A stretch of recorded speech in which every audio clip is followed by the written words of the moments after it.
ago. This story happened like 10 years ago. I grew up in a small Amish house. For the majority of my childhood, I shared a bedroom with my older brother. 2 twin beds on opposite sides of the room, 2 dressers, and 2 closets. We didn't even have enough room for a desk. It wasn't cramped, but it wasn't exactly comfortable either. So, when my brother went away to college, I immediately moved his bed out of the room and commandeered the space, so to speak, with his permission, of course. I was finally at the age where a bedroom desk was a necessity. So it was nice not having to do homework in the basement or upstairs in my dad's office. That arrangement worked seamlessly for the 2 years before I myself went off to college, at which point I wasn't living at home anymore, so it didn't matter. After graduating, my brother got a city job in our hometown area, so we ended up moving back into my parents' house. And the first thing he does, you guessed it, re-sees our bedroom that I had spent months of expended effort redesigning. I was a little irritated at first, but my parents contextualized it by saying I had basically done the same thing to him, so it was only fair. I couldn't argue with that, so I just accepted it. By the time I graduated, I had also found a city job, so I opted to move back into my parents' house, just like my brother had. Unfortunately, I didn't have a room anymore, so I'd have to make other arrangements. The only other unused room in the house was our upstairs guest bedroom, so even though it was half the size of my old room, it would have to do the trick. The guest room was right next to my dad's office, which was the only other room on that floor. It was also directly above the garage, which meant every time someone clicked the garage door button, the whole floor would vibrate for the full 10 seconds it took the door to open. The room kind of overhangs the house slightly, since it's on the corner. So, there were 2 windows on intersecting walls, one overlooking the driveway and one overlooking one of the sides of the house. It wasn't ideal, but it was private and quiet most of the time. This particular incident happened on a Friday evening when I was home alone. My brother was in Baltimore for some work-related conference, and my parents were spending the night at our family shore house like they did most summer weekends. I was coming off an absolutely grueling day at work, so I decided not to go out with any of my friends or even leave the house. I just wanted to order some food and call it an early night. It was around 11:30, and I was lying in bed reading a book trying to unwind from the day. The house was completely quiet, which was kind of nice since it's usually pretty chaotic when everyone's home. That's when I heard the unmistakable sound of the garage door starting to rise, followed by that all too familiar vibrating of the floor that I'd gotten used to over the past few months. It took a few seconds for it to really hit me. None of my family members should have been home. My parents had specifically said that they were staying at the shore house until Sunday night, and my brother wasn't supposed to be back until Saturday afternoon. It took several seconds for that realization to fully sink in, but when it did, my heart started racing. I immediately jumped out of bed and looked out the window toward the driveway, but it was too dark to make out anything clearly. I could see that the garage door was open, but I couldn't tell if there was a car inside or who might have opened it. Without another thought, I rummaged through the closet until I found one of the baseball bats my parents had thrown in there from my younger days. As I was quietly walking down the stairs, I tried convincing myself that there was a logical explanation for the garage door opening. Maybe my parents had forgotten something and driven back. Maybe my brother's plans changed. Hell, maybe the door had glitched and opened on its own. When I got to the bottom of the stairs, right before turning the corner toward the main part of the house, I could hear faint voices. The voices were definitely coming from the other side of the house where all the bedrooms were. They were too quiet for me to make out what they were saying, but I could tell that there were at least 2 people talking. That's when I knew for certain that someone had broken into our house. I pulled out my phone and dialed 911, whispering my address and telling the operator that my house was currently being burglarized. I left the call live and put the phone back in my pocket like they tell you to. The operator told me to stay put and not to announce my presence, but I felt this overwhelming urge to defend my house. It was like I was being compelled by some invisible force to do something, rather than just hide and wait. So against the operator's instruction, I decided that's exactly what I was going to do. I crept down the hallway toward the voices, clutching the baseball bat as tightly as I could. As I got closer to my parents' bedroom, I could hear the sounds of drawers being opened and things being moved around. They were clearly searching for something valuable. I took a deep breath, knowing that what I was about to do was probably stupid, but unable to stop myself. I started yelling as loudly as I could to catch them off guard, then charged into the room with the baseball bat raised above my head. There were two men rummaging through my mother's closet, and they both yelled out in shock when I burst through the door. I could tell they hadn't expected anyone to be home, let alone someone willing to fight back. That gave me confidence, despite the fact that I was outnumbered and they could have easily had weapons of their own. I swung the bat at the closer of the two men, connecting with his leg. He cursed and hobbled a few steps before falling over. I turned to the other one, but before I could get a clean swing at him, he dropped his shoulder and tackled me before I could react. The two of us hit the ground hard, and I immediately realized that this guy was significantly larger and stronger than me. He wrestled the bat out of my hands without much effort, then got his hands around my throat and started choking me. I was fighting for my life, clawing at his hands and trying to get him off of me when I saw the first guy crawling towards us. He had something in his hand that looked like a knife, and in that moment, I realized I'd made a grave mistake by trying to play hero, a mistake that was going to cost me my life. I genuinely thought those might be the final moments of my life. I started accepting that I was going to die in my parents' bedroom, and all I could think about was how devastated my mom would be when she found out. But then in the background, I heard the faint sound of police sirens approaching. The last thing I remember is the second guy picking up my baseball bat and swinging it at my head. Everything went black after that. When I woke up, someone was shaking me gently. I opened my eyes to see a police officer kneeling beside me, asking if I was okay. I was dazed and confused, and it took me several seconds to remember what had happened. I looked around the room and saw that the door connecting my parents' bedroom to the backyard was wide open. The intruders had clearly knocked me out and fled through the back when they heard the sirens. The officer told me to stay put and not to move too much in case I was concussed or had other injuries. I had a raging headache, but I was conscious and coherent, which seemed like a good sign. Once the paramedics confirmed that I was okay, I refused to go to the hospital despite their recommendation. I gave the officers a detailed account of what happened. They told me they were currently searching the neighborhood for suspects, but by the time they'd arrived, the men were already long gone. After the police finished their investigation and took some photos of the scene, I called my parents and brother to let them know what had happened. My parents yelled at me pretty harshly for being stupid enough to confront those guys, and I deserved it. Had I just done the smart thing and hid, there's a good chance the police would have been able to apprehend the purse. The men were never found, despite the police canvassing the neighborhood and following up on a few leads.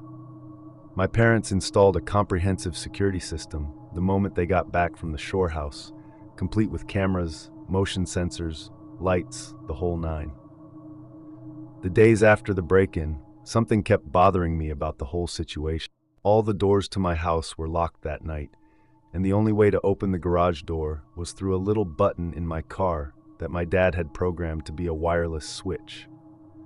There was no way anyone would just stumble upon it. Whoever had broken in that night had known me or my family well enough to know where that button was. Up until that moment, I never locked my car when it was in the driveway either, so that's something the culprits would have had to know as well. Even more concerning was the timing. They somehow knew that my parents would be away for the weekend, that my brother was out of town. I don't live in that house anymore, but my parents were never able to determine who had broken in.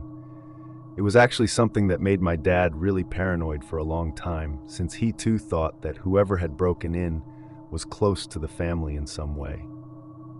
I'm not going to go as far as to say that night changed me forever or anything cliche like that, but I will say one thing. Life before and after you've accepted you're going to die are two very different things. I can still remember that feeling of thinking it was the end for me. It just felt so dissociating.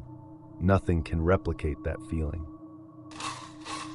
This happened about 6 months ago, and I'm still shaken up by how calculated and personal the whole thing was. I had recently moved back to my hometown to help care for my aging mother, who lives about 20 minutes away from me. I found this small duplex that was perfect for my situation, close enough to get to her quickly if needed, but far enough that I still had my own space and independence.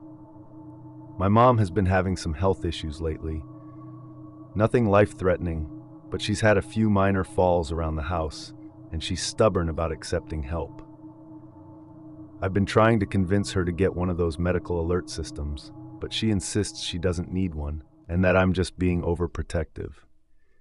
It's been a constant source of stress for me, especially knowing that she's alone most of the time. On this particular evening, I was just settling in for the night. It was around 9 p.m., and I was on the couch watching TV when my phone rang. The caller ID showed a local number that I didn't recognize, but since I was still relatively new to the area, I figured it might be important and answered. The woman on the other end identified herself as a nurse at a local emergency room. She said my mother had been brought in about an hour ago after taking a fall and hitting her head. According to her, my mom was conscious but asking for me, and they wanted to know if I could get to the hospital quickly. I was horrified. This was exactly the kind of call I'd been dreading since moving back. I didn't doubt the legitimacy of the call for 1 second. The woman on the other end knew my mother's full name, her address, and even mentioned her recent hip replacement surgery from a few months ago. I immediately stopped what I was doing, trying to keep calm and level myself by saying a silent prayer. I didn't even think about locking up the house. I just grabbed my keys, pulled the front door shut behind me, and raced to my car. The drive to the hospital was a nightmare. I kept running through scenarios in my head, and only a few of them were remotely good. When I got to the ER, I rushed up to the reception desk and told them I was there from my mother. I gave them her name and said I'd received a call about her fall. The nurse looked confused and checked her computer, then told me there was no record of anyone by that name being admitted or treated that evening. I insisted there had to be some mistake since I had just gotten a call from someone claiming to be a nurse there. The receptionist was sympathetic but firm. They had no record of my mother being brought in, and they suggested I try calling her directly to make sure she was okay. So that's what I did. I stepped outside and called my mom's landline, and she answered. She said she'd been sleeping and wanted to know why I was calling so late. I didn't want to scare her, so I just said I was checking up on her and told her to go back to bed. And that's when the heart-sinking realization hit me. This had been a setup. Someone had deliberately given me false information to get me out of my house. I jumped back in my car, furious that I'd been tricked so easily. When I pulled into my driveway, the front door was still closed, just like I'd left it. For a moment, I thought maybe I was being paranoid and nothing had happened. But the moment I stepped inside, I knew I'd been robbed. The house had been completely ransacked. My TV was gone, along with my laptop and small jewelry collection I kept in my bedroom. But as I looked around more carefully, I realized the thieves had taken some really strange things too. Family photos had been removed from their frames. Not the frames themselves, just the actual photos. My prescription bottles from the bathroom medicine cabinet had been emptied and taken. It was insane. They had taken things that had relatively little monetary value, yet huge sentimental value to me. It was sadistic. I'm telling you, there's no reason a thief would ever take family photos. There just isn't. I called the police immediately, but I was already feeling defeated at that point. Deep down, I knew the thieves were long gone, and there was nothing I could do about it. I told the police everything. I remembered the phone call verbatim, and after hearing it, the police reached the same conclusion I had. Whoever had been on the other end had known things about my mother and I that no stranger could possibly know.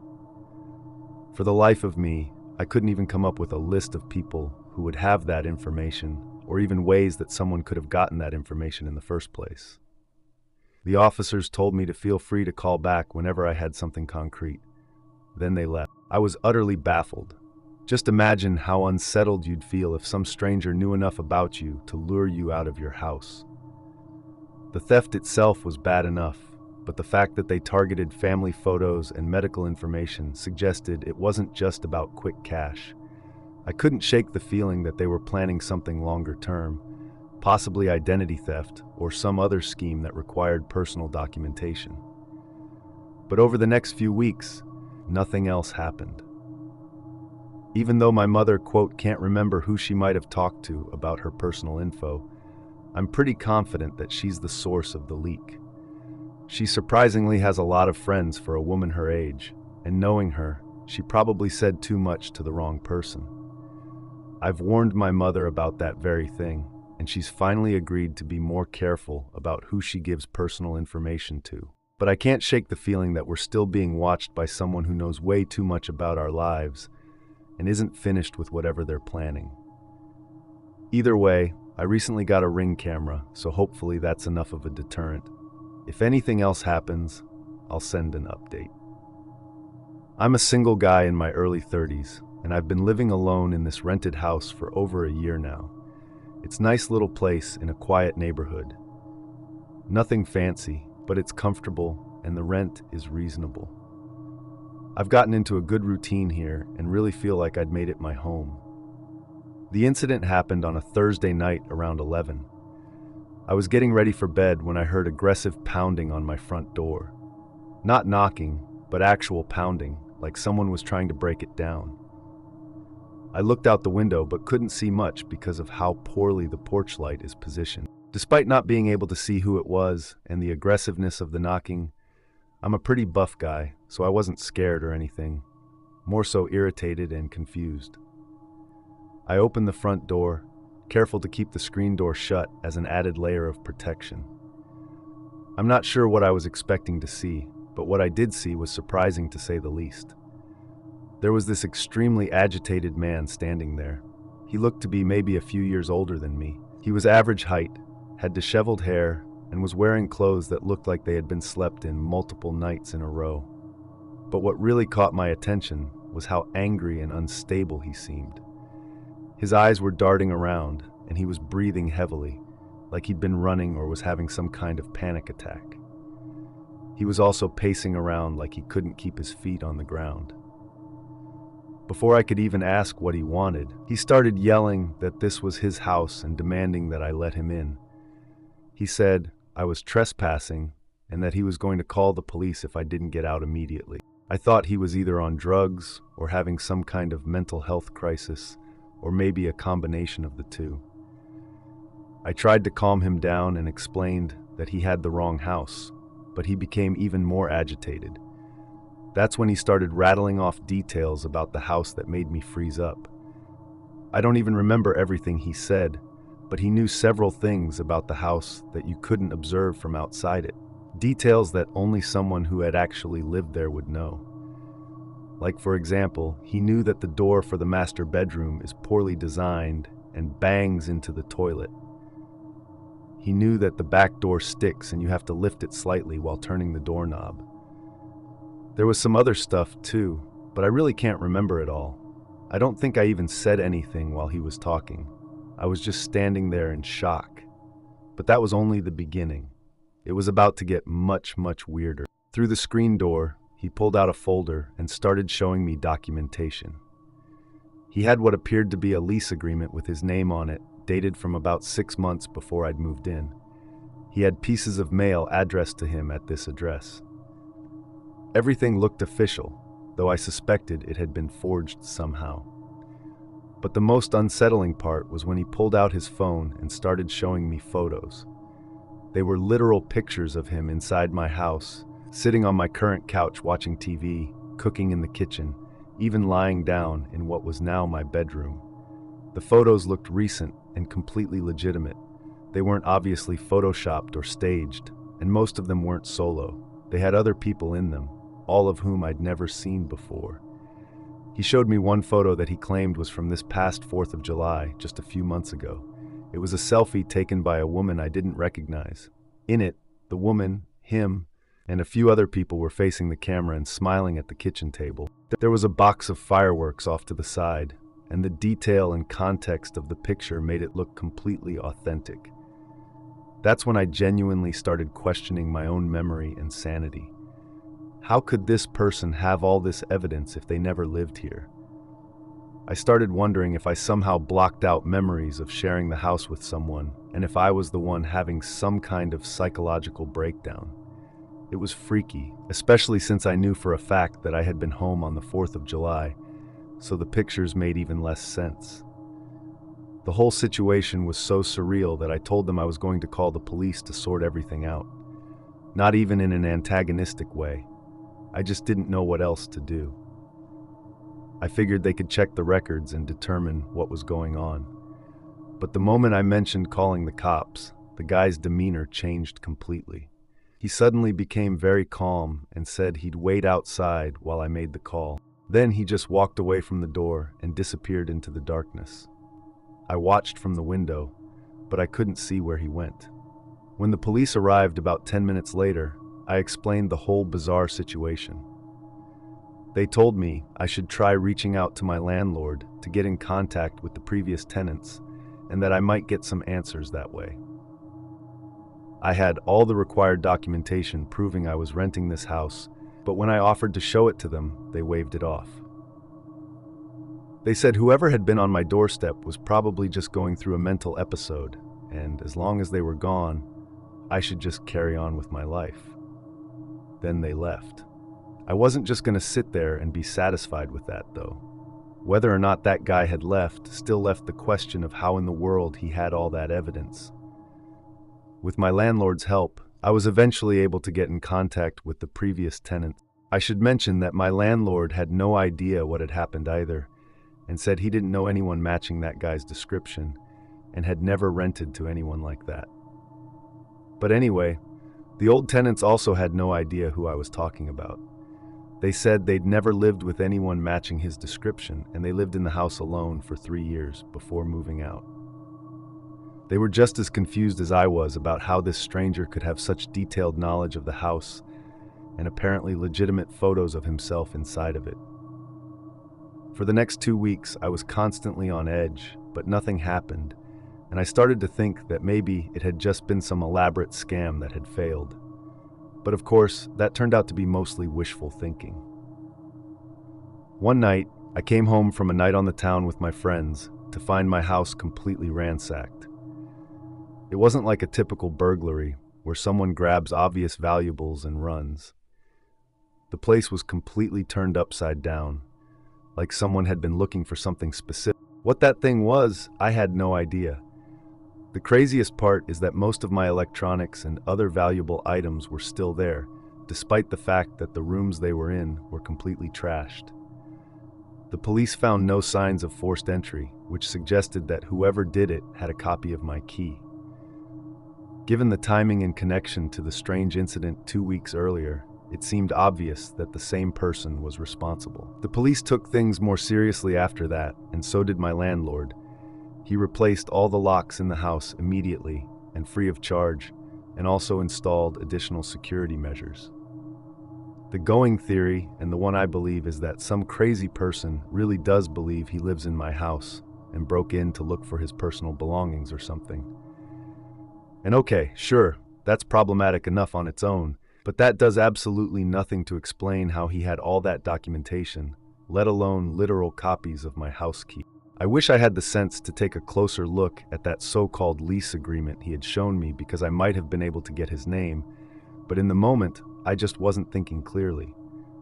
The documents don't even bother me that much. All that stuff could have been easily forged or altered, including the alleged pieces of mail. What freaks me out to my core, though, are the pictures. I have no explanation for any of that stuff. It's possible they're really old pictures whose dates are doctor read. But even if that's the case, it still doesn't explain how my landlord, who's owned that house his entire life, didn't recognize him. One of my friends suggested that I'm up against something not fully natural. I don't believe in that kind of stuff, but I will say that I've had this constant creepy feeling hanging over me whenever I'm in my own home. which is most of the time. I can't even begin to rationalize the whole thing. I just hope that's the end of it.